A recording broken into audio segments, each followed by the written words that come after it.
আমরা এখন যে মন্দির যাচ্ছি এটার নাম হচ্ছে রঙ্গনাথ মন্দির। এটি সম্ভবত এর ভিতরেই সোনার তাল গাছ বা সোনার বিভিন্ন ধরনের বিগ্রহ সম্ভবত এর ভিতরেই আছে। আর বৃন্দাবনে যেটা দেখা যায় যে এখানে কখনোই ভক্তের অভাব হয় না, এত ভক্ত সমাগম থাকে। এখন যদিও গৌর পূর্ণিমাও নয় বা হোলি উৎসবও নয়, দীপাবলি নয় বা বলে দামোদর মাস নয়, কিন্তু তাতেও ভক্তের অভাব নেই। প্রচুর পরিমাণে হাজার হাজার ভক্ত প্রতিটা মন্দিরের মুখর আর তাদের পদচারণা প্রতিটা মনের মতো। তো এটা হচ্ছে মন্দিরের প্রবেশের গেট। মন্দিরের প্রবেশের গেটটা অনেকটা দক্ষিণ ভারতীয় মন্দিরের স্থাপত্য শৈলীতে তৈরি। 5 কেজি সোনার পশে 3টা, একটা একদিকে আছে 4টা, 3টা আর আছে ভিতরে সোনার 5 কেজি সোনার তালগাছ আছে। ওটা বছর আছে 12.5 মণ। এই বাড়ি কে করেছে? জগৎ শেঠ। এই জগৎ শেঠের বাড়ির নাম আছে রঙ্গনাথ মন্দির। জগৎ শেঠের রঙ্গনাথ মন্দির। এই জগৎ শেঠের সন্তান হয় নাই। আমরা এখন রঙ্গনাথ মন্দিরের ভিতরে প্রবেশ করছি। এই মন্দির রাজা জগৎ শেঠ তৈরি করেন। জগৎ শেঠের সন্তান হয়নি 55 বছর পর্যন্ত। তখন তিনি আর কি মানসা করেন যে তার সন্তান হয় সে এখানে একটা মন্দির তৈরি করবে। মন্দিরের স্থাপত্যশৈলী দক্ষিণ ভারতীয়। আর এই মন্দিরের ভিতরে প্রচুর সোনার কারুকার্য আছে, সোনার তাল গাছ আছে, সোনার হাড়ি, সোনার কি বলে হাতি, ঘোড়া, অমুক তমুক অনেক কিছুই আছে। আমরা এখন ভিতরে প্রবেশ করবো এবং রঙ্গনাথজিকে দর্শন করার চেষ্টা করবো।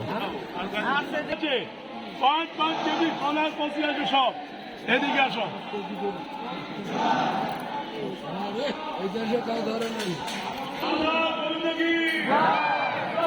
কালো ঠাকুর শুয়ে আছে কি নাই? শেষ না আছে। ভগবান বিষ্ণু শুয়ে আছে, ভগবান বিষ্ণুর ছায়া দিয়ে আছে। কি যেন সর্পের নাম ভুলে গেছে। পাশে সম্ভবত লক্ষ্মী দেবী। এদেরকে পরের মন্দির কৃষ্ণা ছায়া দিয়েছে। কৃষ্ণার জন্য কি করবে?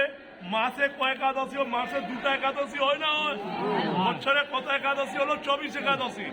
সবচেয়ে বড় একাদশী নাম আছে ব্যাকুণ্ঠ একাদশী। ডিসেম্বর মাসে হবে। ওই ডিসেম্বর মাসে যেদিন ব্যাকুণ্ঠ একাদশী হবে ওই যে দরজা খুলবে। এখানে সোনার ঠাকুর দেখেছ? এখানে 2 মতন ঠাকুর দেখেছ? ভিতরে যে রঙ্গনাথ সোনার ঠাকুর একাদশীর পালকিতে বসবে। পালকি পণ্ডা কাঁধা ধরবে, মন্দিরে ঘোরাবে, তারপরে তালা বন্ধ করে। এটার নাম হলো ব্যাকুণ্ঠ দরজা। বলো ব্যাকুণ্ঠ ভগবান কি। আমার কত আনন্দ আসছে না? এই ভাই বলেছি ওখানে কি বলেছ? আরে আমি সব জায়গায় ভালো কথা। বৃন্দাবনে আসলে শোনা যায় যে এখানে সোনার তাল গাছ আছে। এই যে সেই সোনার তাল গাছ, এই সোনার তাল গাছ এটা সম্পূর্ণই সোনা দিয়ে তৈরি। সম্ভবত 80 মণ সোনা তৈরি সম্ভবত।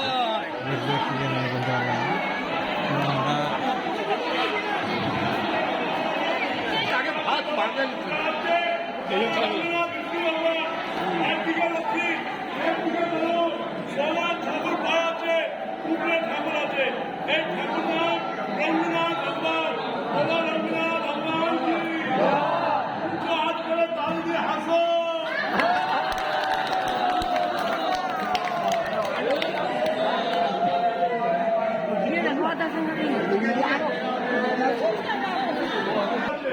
সোনার মুকুট আছে, রূপার দরজা আছে, রূপার সিংহাসন আছে, সোনার ঠাকুর পায়ে বসে আছে, কালো ঠাকুর উপরে আছে। বলো বালাজি ভগবান। গোবিন্দ কি। বালাজি ভগবানের মন্দির।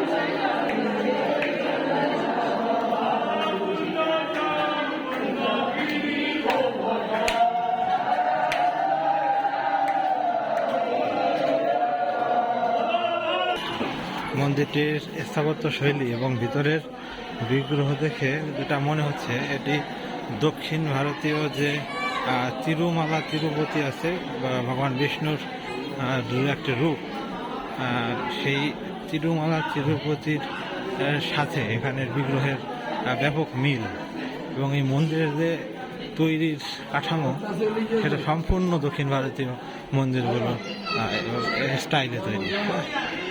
দক্ষিণ ভারতীয় যে মন্দিরগুলো আছে আর এই মন্দিরের ভিতরে অত্যন্ত মিল, বিগ্রহতেও মিল, এবং যত জানা যায় রাজা জগৎ দক্ষিণ ভারতীয় রাজা ছিলেন।